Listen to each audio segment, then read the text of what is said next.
that?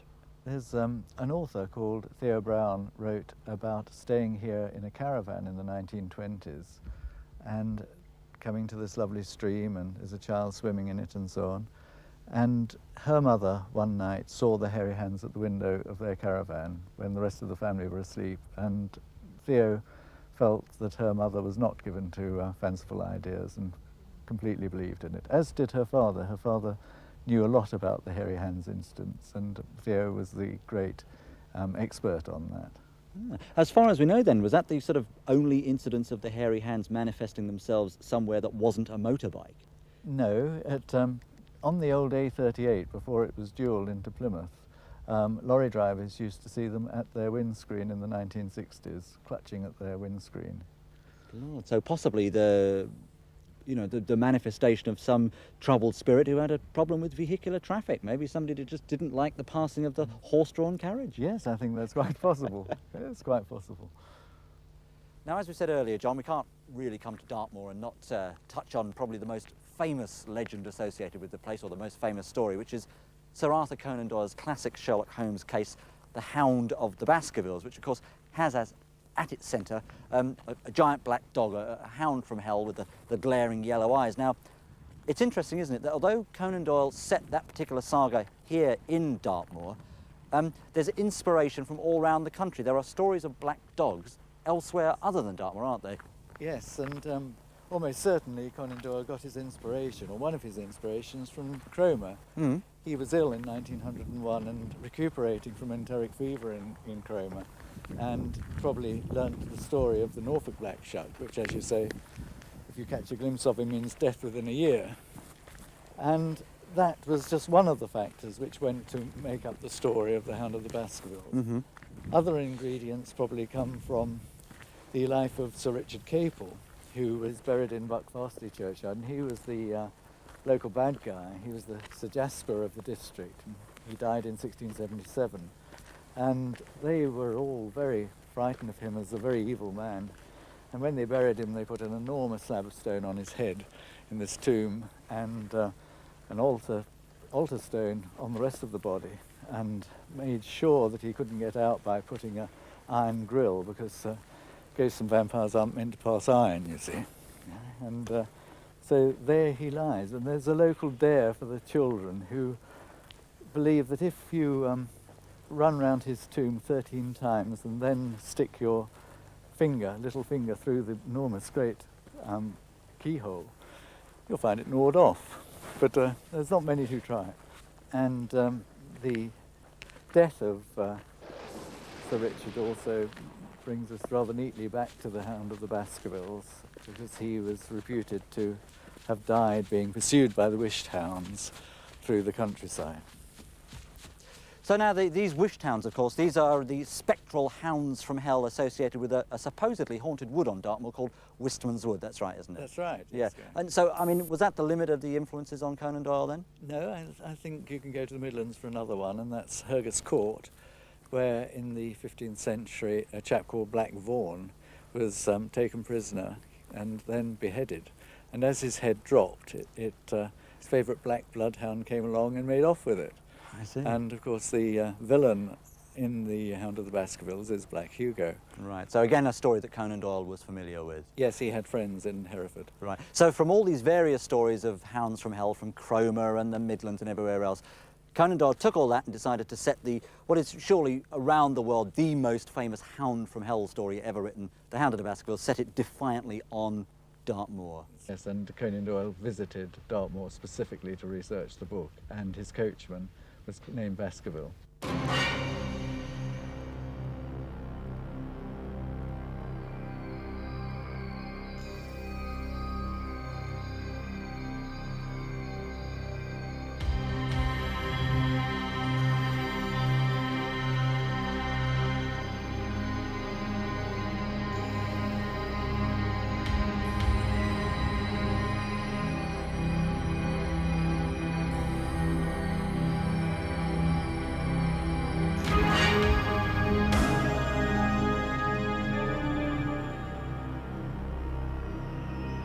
So do people on Dartmoor still see black hounds, hounds from hell at all, do we know? Well, I'd like to think so, but I think it's more likely to be a stray jaguar or something like that, some other big cat these days. Right, well, perhaps we'll end up reading about those in the sequel, Hound of the Baskervilles 2, The Jaguar Years. Let's leave that to Stephen King. Okay. The city of Nottingham, home of the famous Goose Fair, Nottingham Lace, and of course the legendary Robin Hood. But that's enough about the Prince of Thieves. Just for once, a visit to Nottingham won't include a mention of the merry men and their leader. Instead, we'll be searching out the myths and the legends that are not perhaps so widely known. Many of those stories centre on Nottingham Castle. Now then, David and Jenny, you actually organised ghost evenings and ghost tours of Nottingham Castle, so I guess if anybody's qualified to talk about the haunted history of the place, it's you. The most famous story, I guess, David, concerns Queen Isabella. That's correct, and for that story we have to go back in time to 1327, when Edward II was the King of England. Now, Queen Isabella was his wife, of course, who was French, and they didn't really get on. And what in fact had happened in 1325, she'd been sent off back to France on a sort of semi-official mission to get her out of the way.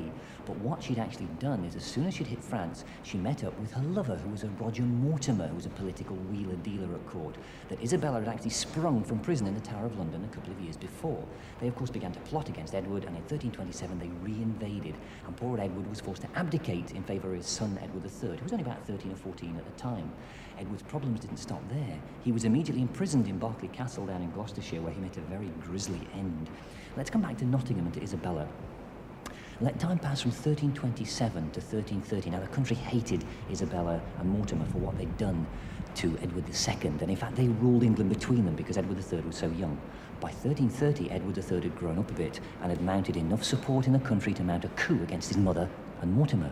On the night of October the 19th, 1330, Mortimer, Isabella, Edward III, lots of nobles were here at Nottingham Castle for a parliament, or a public speaking, which had been summoned here on the following day. Now, there is a secret tunnel which leads through the rock on which Nottingham Castle is built from ground level right up into the heart of the castle. And in those days, Nottingham Castle was one of the key royal strongholds in the country, the most heavily defended. This tunnel had been cut in the late 1000s, but by the 1320s was something of a well-kept secret. It was guarded by heavy iron gates, but on this particular night, Edward III had learnt of the existence of the tunnel and arranged for the gates to be left unlocked. In the middle of the night, 24 heavily armed soldiers, noblemen supporting Edward III, made their entrance through the tunnel, were met right in the heart of the most heavily guarded castle by Edward III himself. He took them straight to the room where Mortimer was holding a midnight meeting.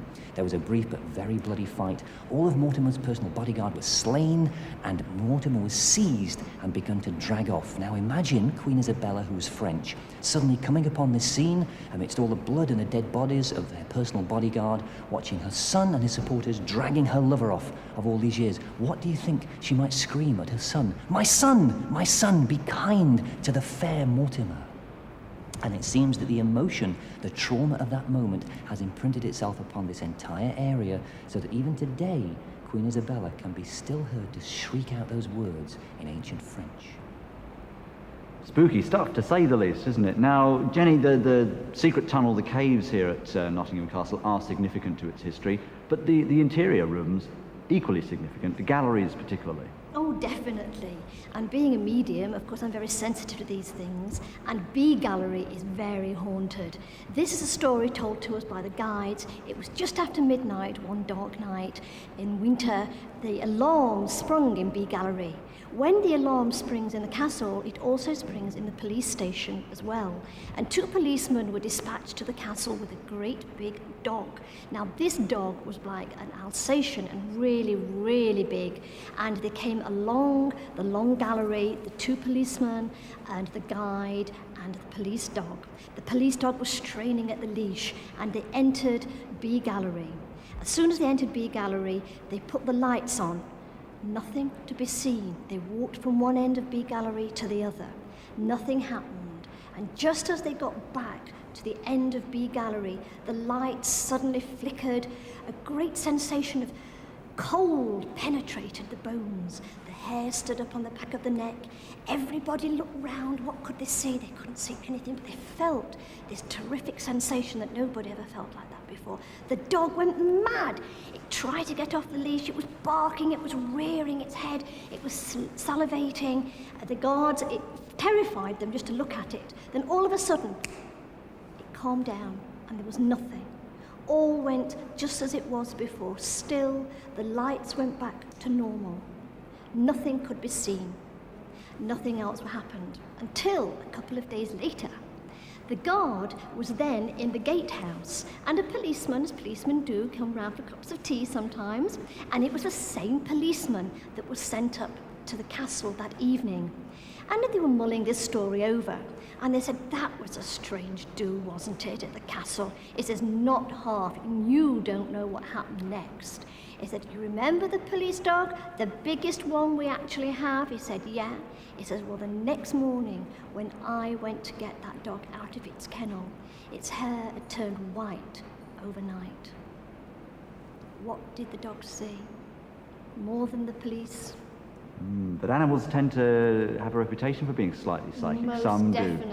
Most definitely. But in our travels around the country learning about the various, the haunted history of various places, the myths, the legends, the strange occurrences, we tend to find that most apparitions, ghosts, poltergeists, whatever you like to call them, they're not actually that malicious. But as you say, if you, for some reason, sort of absorb that energy, you've got to return it to where it belongs. Yes, Otherwise, I think so. do you think it's unsettling for people? See, some people could have had the same experience and thought, wow, this is terrific, how interesting, what's that all about, and be very excited. But most people, because they don't know anything about this field, have that experience and they're just absolutely terrified and try and keep away from it all the time. And that's the problem. If they open their minds a little bit and said, well, that's it, I wonder what that was, then the fear wouldn't be there. Now, the vast majority of ghost apparitions, all these kind of things, are very, very friendly. Nothing to be frightened about at all. Right. Jenny, I mean, you mentioned earlier, and indeed you are, a psychic and a medium, and David, you also work in the field of psychic phenomenon, psychic research or whatever. I mean, are you finding other things occurring in Nottingham Castle that perhaps the ordinary folk who come along, well, I say ordinary folk, but regular people who come along to your ghost evenings, they might not be as sensitive to things? Have you found things of your own, perhaps? Or? Oh, definitely. When being a sensitive makes you sensitive to atmospheres, especially.